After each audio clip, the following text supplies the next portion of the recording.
오늘 주님께서 우리에게 주시는 귀한 말씀은 사도행전 18장 1절로 11절까지 우리 함께 보겠습니다. 제가 갖고 있는 신약 성경 219쪽 정도에 있습니다. 신약 성경 사도행전 18장 1절로 11절까지 교독해서 읽도록 하겠습니다. 제가 먼저 봉독해 올리겠습니다. 그 후에 바울이 아덴을 떠나 고린도에 이르러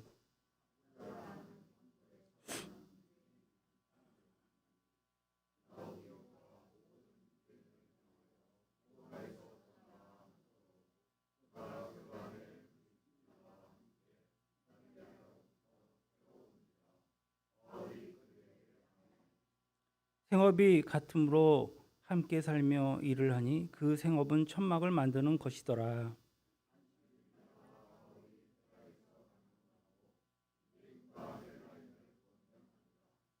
실라와 디모데가 마게도냐로부터 내려오매 바울이 하나님의 말씀에 붙잡혀 유대인들에게 예수는 그리스도라 밝히 증언하니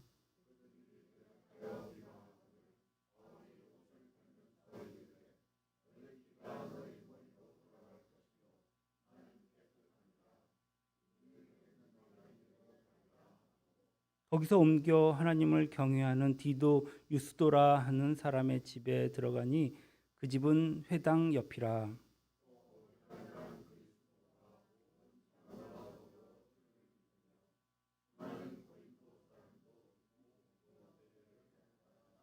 밤에 주께서 환상 가운데 바울에게 말씀하시되 두려워하지 말며 침묵하지 말고 말하라.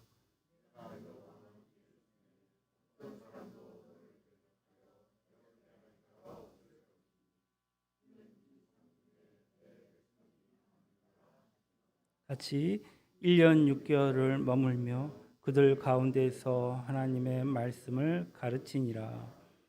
아멘. 옆 사람과 인사합시다. 행복하세요. 축복합니다. 할렐루야. 감사합니다.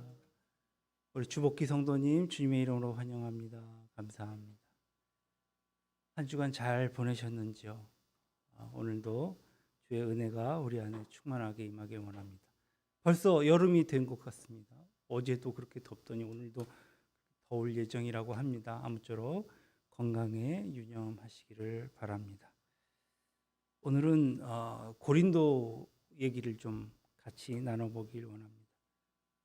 아덴을 떠난 바울은 남서쪽 80km 지점에 있는 고린도로 갔습니다. 고린도는 아가야 지방의 수도이자 상업과 무역이 발달한 항구 도시로 이 지도상에 이렇게 보면은 개미 허리처럼 이렇게 잘룩합니다.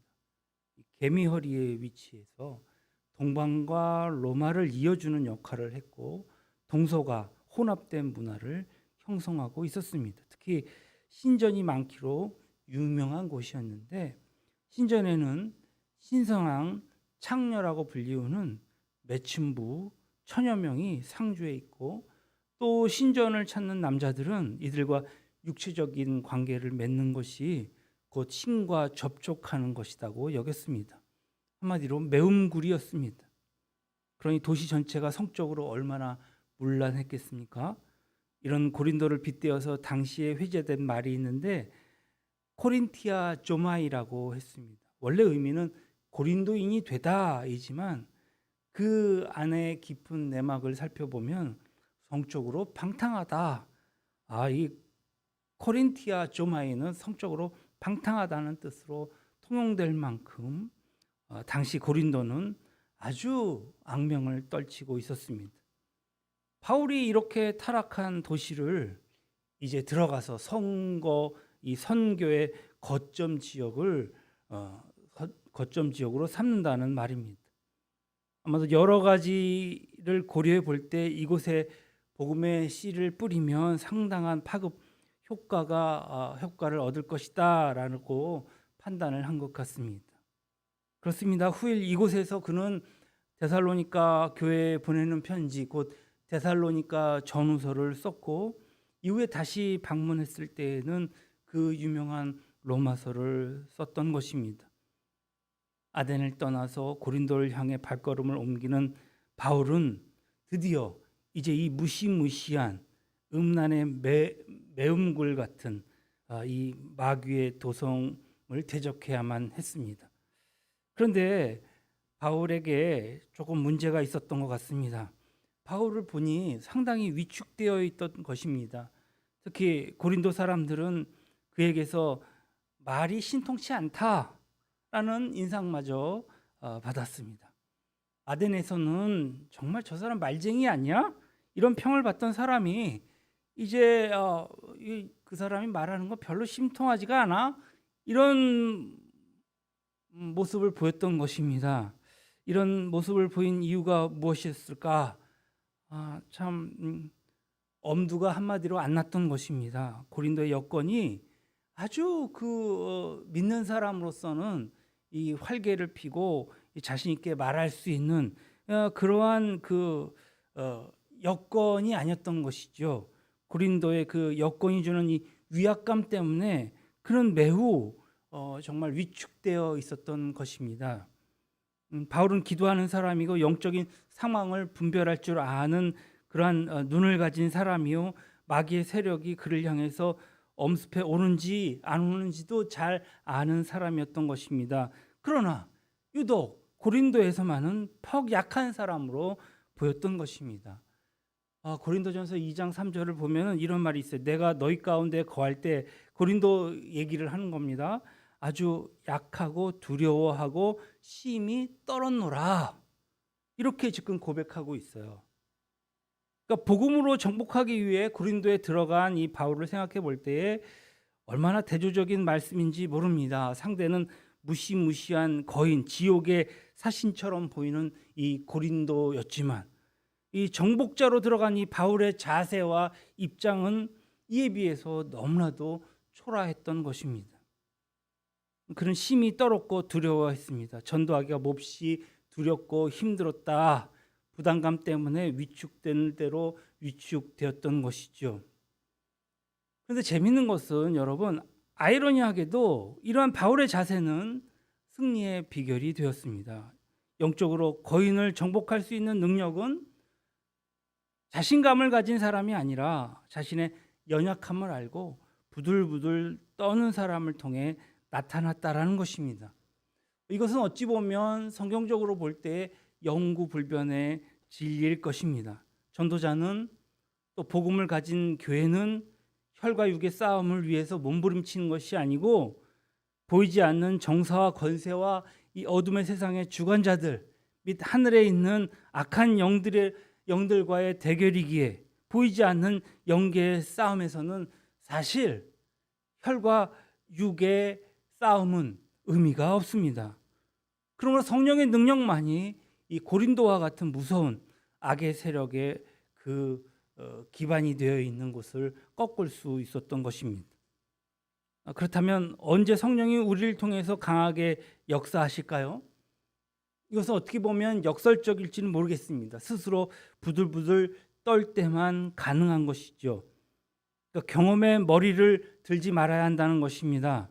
예전에 나는 그랬어 저랬어, 예전에 그 경험에 대해서 무시하고 성경을 또 많이 안다고 해서 신앙적으로 오래 했다고 해서 머리를 들지 말라는 얘기입니다.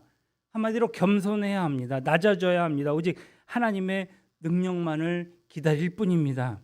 그럴 때 성령이 나를 손에 쥐고 사용하십니다. 성령의 손에 잡히지 않을 만큼 강하고 크면 성령께서 능력 있게 일하실 수가 없는 것입니다. 바울은 고린도에서 부들부들 떨었기 때문에 어찌 보면 성공할 수 있었습니다. 자, 하나님께서는 이렇게 부들부들 떠는 바울을 어떻게 위로하셨을까요? 영적으로 캄캄한 이 고린도 앞에서 부들부들 떠는 이 바울에게 하나님은 세 가지 선물을 준비해 주셨습니다. 오늘 18장 2절 말씀을 보겠습니다.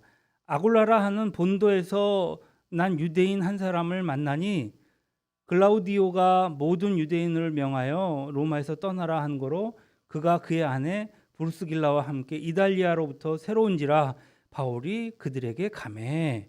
첫 번째 선물은 아굴라 부부였습니다. 아굴라 부부, 아굴라와 브루스길라는 원래 로마에 살던 유대인이었지만 황제 글라우디오가 로마에서 유대인들을 추방하자 고린도로 이주하게 되었던 사람들입니다. 역사가 수에토니우스의 기록에 보면은 당시 유대인들이 로마에서 그리스도라라는 이름으로 계속해서 소란을 피웠기 때문에 결국은 그리스도인들을 추방하는 추방령이 내려졌다고 합니다. 이렇게 그리스도 때문에 핍박을 받아서 그들이 생활했던 그 생활의 터전을 잃어버리고 이제 아골라 부부는 로마를 떠나서 고린도에 자리를 잡고 그리고 전도자 바울을 만나게 되었던 것입니다. 요즘 해외에 나가서 살면은 교포들 중에 우연히 믿는 사람들을 만나면 참 예전에는 막 반갑고 부둥켜 안고 좋아했는데 요새는 통 그런 모습을 볼 수가 없다고 해요. 그것은 지금 한국도 매일밤 마찬가지죠. 그러나 바울 당시에 성도들끼리 서로 만난다는 것, 복음 때문에 핍박을 받은 사람끼리 만나는 것만큼 가슴 벅차고 눈물겨운 일이 또 어디 있었을까요? 바울과 아골라 부부 덕분에 정말 삭막한 고린도에서 정말 의지하고 머물 곳 없는 그들이 이제 새로운 힘을 얻게 되었던 것입니다. 하나님이 바울을 위해 아골라 부부를 예비해 놓으셨던 것이지요. 할렐루야, 얼마나 놀랍고 아주 귀한 섭리인지 모릅니다. 바울이 아골라 부부를 만나고 얼마나 많은 용기를 얻었을까요? 서로에게 얼마나 힘이 되었을까요? 마음속에 얼마나 감사가 넘쳤을까요? 이 세 사람이 만났을 때 얼마나 의지가 되고 큰 기쁨으로 충만했을까 우리는 생각해 볼 수 있습니다. 신약 성경에서 가장 이상적인 부부를 꼽는다면 아마도 아골라와 브루스길라가 아닌가 싶습니다. 그들은 믿음도 좋았고 또 말씀을 잘 이해하고 기꺼이 헌신하는 그 뜨거운 마음도 그들에게 있었습니다. 그래서인지 일생 동안 바울과 교제를 이제 끊지 않았던 것을 이제 바울의 편지를 통해서 바울이 쓴 편지에서 볼 수 있습니다. 사도행전 18장 18절에 보면은 바울은 더 여러 날 머물다가 형제들과 작별하고 배를 타고 수리아로 떠나갈 새에 브루스길라와 아골라도 함께 하더라. 뭡니까? 이들 부부는 고린도에서 바울과 생업을 같이 하면서 전도하다가 바울이 핍박을 받아서 에베소로 쫓겨날 때에 함께 짐을 싸서 따라 나섰다. 바울보다 먼저 고린도에 정착해서 어느 정도 자리를 잡고 안정을 누렸을 텐데 이렇게 선뜻 바울과 함께 떠나는 것이 결코 쉬운 일은 아니었을 것입니다. 그들은 한마디로 이 세상의 나그네였습니다. 여기서 살든지 저기서 살든지 그런 것은 중요치 않았어요. 복음을 위해서 할 수 있는 일이라면 뭐든지 하자, 이런 마음이었다는 말씀입니다. 하나님은 이처럼 기가 막힌 사람들을 로마에서 불러내서 고린도에 먼저 자리를 잡게 하시고 바울을 만나게 하셨던 것입니다. 성령의 역사입니다. 얼마나 놀라운 은혜인지 모릅니다. 사역자에게 있어서 사람과의 만남이 주는 신비로움은 말로 다 표현할 수 없습니다. 우리 성도들도 마찬가지입니다. 내가 누구라 해도 알아주는 사람이 없고 또 어느 신학교의 신학생이라 해서 딱히 인정받는 것도 아니지만 그런 상황이라면 정말 이웃에게 다가가서 예수 그리스도를 전하고 봉사하고 이렇게 할 때에 정말 얼마나 두렵겠습니까? 떨릴 수밖에 없을 것입니다. 그럴 때에 마음속으로 우리는 확신해야 합니다. 반드시 나와 뜻을 같이 하는, 함께 기도하고 함께 복음을 위해서 수고하는 주님 안에 형제 자매는 분명히 한두 명은 하나님이 예비해 주셨을 거야. 그리스도인들로서 정말 사업을 하든지 내가 직장 생활을 할 때에 이렇게 기도해야 할 것입니다. 이 사업을 통해 이 직장에서 하나님의 영광을 위해 일할 때에 나와 뜻을 같이 하고 함께 손을 잡고 기도하고 움직일 수 있는 믿음의 형제 자매를 만날 수 있도록 주님 예비해 주십시오. 이렇게 기도해야 할 것입니다. 여호와 이레에 하나님께서는 이런 모든 우리의 생사화복을 살피시며 우리의 행함을 아심에 우리에게 준비해 주실 것입니다. 하나님, 우리가 만나야 할 사람까지도 간섭하시고 예비하시는 분이심을 우리는 신뢰합시다. 그렇게 믿을 때 주님께서 우리의 믿음대로 되게 하실 줄로 믿습니다. 오늘 하나님께서 주신 선물 두 번째 위로는 이것입니다. 오늘 5절의 말씀입니다. 실라와 디모데가 마게도냐로부터 내려오매 바울이 하나님의 말씀에 붙잡혀 유대인들에게 예수는 그리스도라 밝히 증언하니, 오늘 브루스길라와 아굴라 외에도 하나님이 바울을 위해 준비해 두신 사람들이 있었죠. 바울이 홀로 아덴에 들어갈 때를 말씀드린다면 바울은 그때까지 함께 다니던 사람들이 있었어요. 그의 제자 디모데와 실라였습니다. 각각 데살로니가와 빌립보로 보내서 교회를 돌아보게 하고 성도들의 소식을 가져오는 임무를 맡겼습니다. 두 사람이 이제 고린도에 있는 바울에게 다시 돌아왔습니다. 이 데살로니가에 갔던 디모데는 희소식을 전해주는 것입니다. 핍박 가운데서도 복음을 받은 이 데살로니가 성도들이 이제 바울이 떠난 후 얼마나 신앙생활을 잘했는지 정말 믿는 자의 본이 되어서 마게도니아 그 일대의 모든 지역에 소문이 자자했다라는 것입니다. 뿐만 아니라 이제 떠난 바울을 그리워하면서 그를 위해서 기도하고 정말 그를 위해서 후원하는 든든한 후원자가 되었다는 소식까지 있었던 것입니다. 여러분, 바울이 얼마나 기뻐하고 감사했을까요? 그것을 성경은 잘 나타내고 있습니다. 데살로니가전서 3장 7절로 9절에 이렇게 얘기합니다. 그러므로 형제들아, 우리가 모든 궁핍과 환난 가운데서 너희 믿음으로 말미암아 너희에게 위로를 받았노라. 그러므로 너희가 주 안에서 굳게 선즉 우리가 이제는 살리라. 너희가 굳게 서니까 이제는 살았다. 이제는 마음에 놓인다는 것이겠죠. 우리가 우리 하나님 앞에서 너희로 말미암아 모든 기쁨으로 기뻐하니 너희를 위하여 능히 어떠한 감사로 하나님께 보답할까. 이 모든 것을 하나님께 영광 돌리면서 너무나도 기뻐서 이것을 어떻게 하나님께 영광을 돌릴까. 여러분, 눈물과 땀으로 씨앗이 결실한다면 그 소식만큼 기쁜 것이 없고 변함없는 사랑으로 기도하고 그리워한다는 그 말만큼 사역자들에게 용기와 격려를 일으키는 것은 없을 것입니다. 사역자들에게 필요한 것은 돈이 아닙니다. 눈물로 뿌린 복음의 씨가 이제 무럭무럭 자라나서 아름다운 열매를 맺는 것입니다. 성도들이 말씀대로 살고자 애쓰고 변함없는 사랑으로 교제하는 것만큼 기쁜 소식은 없습니다.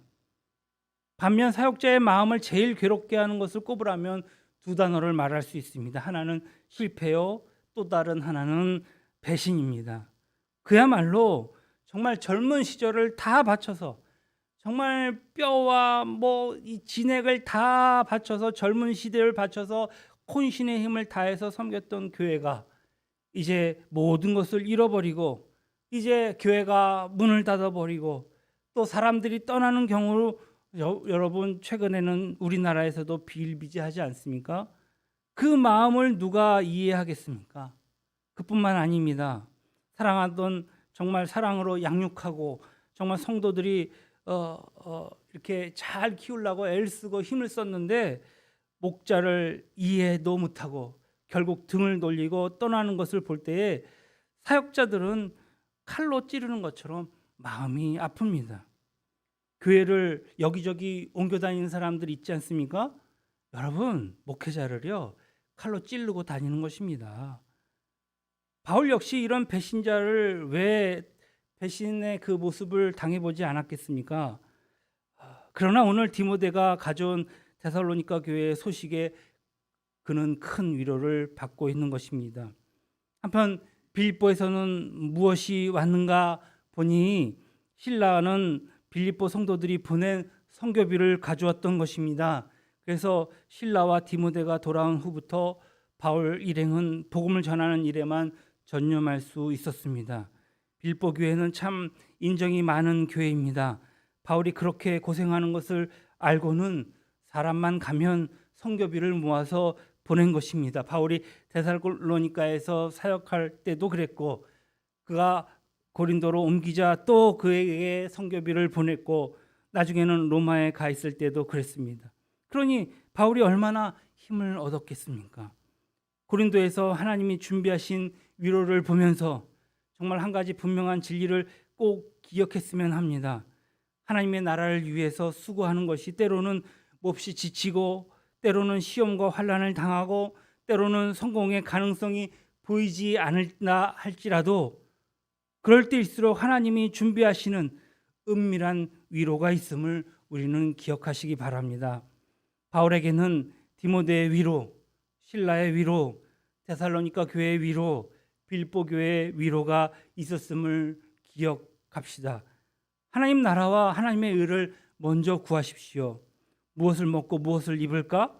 또 어떻게 살까 하는 것은 하나님이 해결해 주실 것임을 우리는 이제 여기까지 그래왔고 저도 그렇게 살았습니다. 하나님 중심으로 살려고 노력하면 무슨 직업으로 살든지 무슨 직업을 가졌든지 어떤 환경에서 일하든지 간에 보이지 않는 하나님의 위로가 반드시 있는 줄로 믿습니다. 주님께서 바울을 위해 준비하신 세 번째 위로는 바로 예수님 자신이었습니다. 예수님이 특별히 환상 중에 나타나신 경우가 몇 번 있었습니다.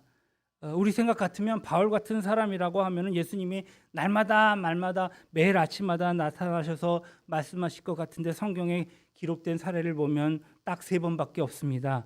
한 번은 바로 이날입니다. 고린도에서 부들부들 떨고 있을 때에, 또 예루살렘에서 잡혀 있을 때에, 그리고 풍랑을 만나서 망망대해에서 2주 동안 헤맬 때입니다. 제2장 중에 먼저 가나의 선교 단기 선교 간 성도 우리 형제 있지 않습니까? 한번 전화가 왔어요. 목사님 더 이상 못 있을 것 같아요. 거기 저 이슬람 그 회교도들이 막 불지르고 막 협박하고 그래서 짐 싸고 와야 될 것 같아요. 저도 걱정이 되더라고요. 애가 또 혹시나 다칠까 해서. 그런데 밤에 자는데 환상을 봤어요. 그 아이가 시장을 돌아다니는 옆에 큰 천사, 정말 군인 같은 천사가 2명이 붙어 다니는 거예요. 걔가 강화에 가면 광야로 따라다니고 교회 가면 교회 따라다니는 것을 봐서 제가 바로 문자했어요. 경선아, 야 두려워하지 말아라. 내가 꿈속에서 봤는데 정말 천군 천사가 너를 지키더라. 너는 두려워하지 말고 하나님께서 너에게 시키신 일을 잘 감당하면 좋겠다. 그러고 나서 그가 힘을 얻고 가지 않고 선교를 계속 이어갔던 것을 기억해 봅니다. 예수님이 특별히 환상 중에 나타나신 경우가 몇 번 있었다 했지 않습니까? 그때 예수님은 바울에게 오셔서 특별히 위로해 주십니다. 우리에게 이런 위로가 있다면 어떤 상황에서도 우리는 좌절하지 않을 것입니다. 오늘 9절로 10절에 보니까 밤에 주께서 환상 가운데 바울에게 말씀하시되 두려워하지 말며 침묵하지 말고 말하라. 두려워 떨고 있을 때에 침묵하지 말아라. 그리고 말하라. 내가 너와 함께 있음에 어떤 사람도 너를 대적하여 해롭게 할 자가 없을 것이니 이는 이 성중에 내 백성이 많음이라 하시더라. 할렐루야. 예수님의 위로는 바울을 일으켜 세웠습니다. 담대하게 한 것입니다. 바울은 마귀의 도성에서 더 이상 떨지 않았습니다. 성령을 의지하며 복음을 전할 뿐만 아니라 1년 6개월을 머물며 하나님의 말씀을 가르친 것을 보게 됩니다. 고린도는 정복하기 어려운 죄악의 도성이었습니다. 여러분, 겉은 멀쩡해 보여도요, 이렇게 타락한 도시들이 얼마나 많은지 몰라요. 수룩합니다. 바울이 부들부들 떨 정도로 그런 바울을 하나님께서 특별히 위로해 주실 만큼 사역이 힘든 도시였습니다. 그런 곳이다 보니 바울이 안식일마다 회당에서 강론할 때에 예수님은 그리스도라 밝히 증언하자 유대인들이 반박했다 했습니다. 반박이 막 거셌어요. 어떻게 나사렛 예수가 메시아가 될 수 있냐며 바울이 전도하지 못하도록 방해한 것도 보게 됩니다. 결국 바울은 그것을 향해 옷을 털며 이렇게 말했습니다. 6절에 보니까 그들이 대적하여 비방하거늘 바울이 옷을 털면서 이르되 너희 피가 너희 머리로 돌아갈 것이요 나는 깨끗하니라. 이후에는 이방인에게로 가리라 하고, 옷을 턴다는 행위는 이제 나는 너희에 대해서 더 이상 책임이 없다라는 뜻입니다. 복음을 거부한 대가는 고스란히 그들 자신에게 돌아갈 것이다라는 말 아니겠습니까? 제가 희한하게도 오늘 우연의 일치일지는 모르지만 아침에 큐티 하는데 이 마태복음 10장의 내용이 나오더라고요. 예수님이 그 전도하는 제자들에게 당부하시는데, 이제 전도하고 혹시 전도해도 그들이 거부하거든 이제 옷에 먼지도 털어버리고 나가라 하는 예수님의 말씀이 나오더라고요. 야, 말씀 준비한 거랑 겹친다 생각했습니다. 그보다도 앞서서 구약에서 하나님이 에스겔 선지자를 보내실 때에 일러주신 말씀이기도 합니다.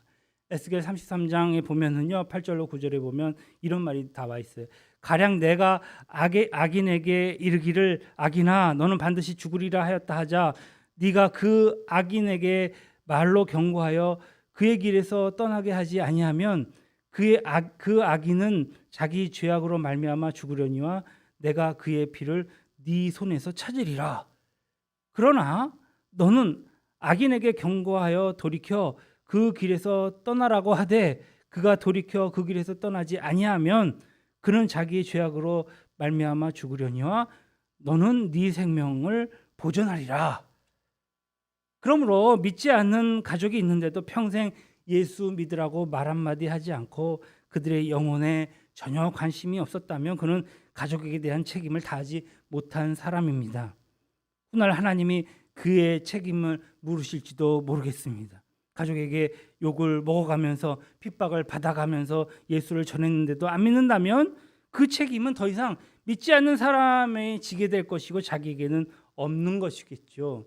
여러분, 교회도 마찬가지입니다. 교회는 자기가 속한 지역의 핏값을 감당해야 하는 것입니다. 주변에 어떤 사람이 사는지, 그들이 얼마나 악한 자들인지 이것은 문제가 아니에요. 우리가 따져봐야 할 문제는 무엇입니까? 우리 자신이 그들에게 얼마나 전했느냐, 그들에게 복음 들을 기회를 얼마나 주었느냐. 믿지 않는 것이 하나님 앞에서 죄라는 것을 깨닫게 하는데 우리가 책임을 다해야 했느냐일 것입니다. 성도들이 입을 다물고 자기들만 교회에 든다거나 인생을 마친다면 하나님은 그 지역 사람의 핏값을 교회에게 물으실 것입니다. 여러분, 그때 뭐라고 대답하시겠습니까? 바울은 자신 있게 옷을 털어버릴 수 있어야 한다고 말하고 있습니다. 그러나 여러분, 아이러니하게도 여러분 보십시오. 바울이 고린도 선교에 있어서 대성공을 거둡니다. 오늘 18절 8절에 보면 회당장 그리스보가 온 집안과 더불어 예수를 믿고 수많은 고린도 사람들이 복음을 들었다, 세례를 받았다. 8절에 그렇게 말하고 있지 않습니까?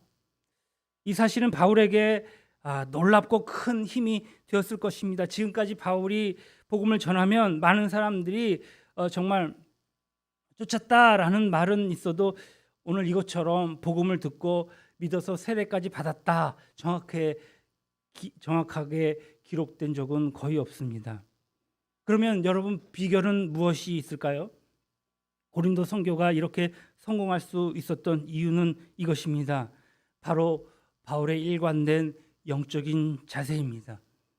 무슨 말이냐면 내가 복음 외에는 다른 말을 하지 않겠다, 오직 예수 그리스도의 보혈의 능력을 의지할 뿐이다 라는 각오가 그에게 있었기에 하나님께서 책임을 지신 것인 줄로 믿습니다. 그러자 고린도 교회에 참 귀한 일이 일어났습니다. 그것은 다름 아닌 성령 운동이었습니다. 바울을 통해 세워진 교회가 많지만 소위 성령 운동의 모델이 된 교회는 오직 고린도 교회뿐이었던 것입니다. 다른 교회는 이렇게까지 요란하지 않았습니다.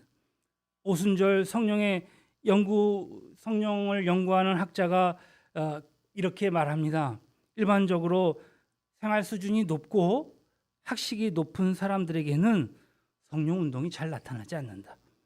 대체로 고통받고 상처 입고 그야말로 인생의 밑바닥까지 떨어진, 그야말로 신음하며 몸부림치는 사람들의 세계에 성령 운동이 많이 일어나는 것을 보게 된다. 여러분, 고린도 성도들도 그랬습니다. 죄 많은 사람들, 정말 가난한 사람들, 고통받는 사람들, 사회에서 천대받는 사람들이었기에 그렇기 때문에 예수를 만났고 이렇게 예수를 만나고 나니 가슴에 불길이 활활 타올랐던 것입니다. 우리나라 역시 마찬가지입니다. 일제시대에 억압받고 정말 가난하고 정말 천대받던 자들이 예수를 만나 그들이 주님 앞에 예수 그리스도 가운데 성령의 세례를 받자 놀라운 폭발적인 역사가 이 나라의 땅 곳곳에 퍼져나갔던 것입니다. 지적인 이해력은 모자랄지 모르지만 감정적인 면에서 굉장히 뜨거웠던 모양입니다. 고린도 교회가 이런 면에서 좀 특별했습니다.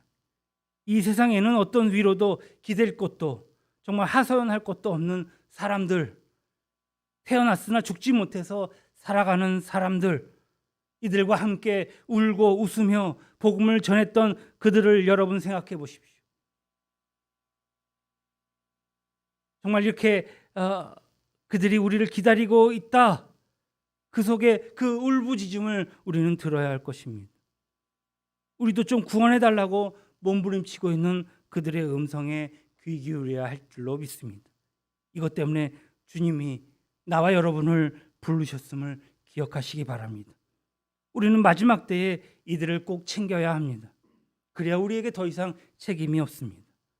주님께서 나를 부르신 목적을 정말 부들부들 떨면서 받아들여야 할 것입니다. 우리 또한 뜨거운 사명감으로 그렇게 살 수 있기를 바랍니다. 그렇게 다짐하는 오늘 한날 삼위일체의 귀한 주일이 되시기를 주님의 이름으로 축원합니다. 기도하시겠습니다. 좋으신 하나님 감사합니다.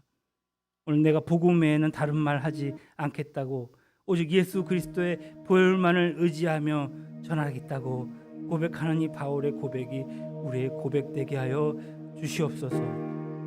우리 안에 주께서 우리에게 주신 그 성령의 능력이 정말 새롭게 우리를 필요로 하는 사람들에게 전달되어질 수 있도록 축복하여 주시옵소서.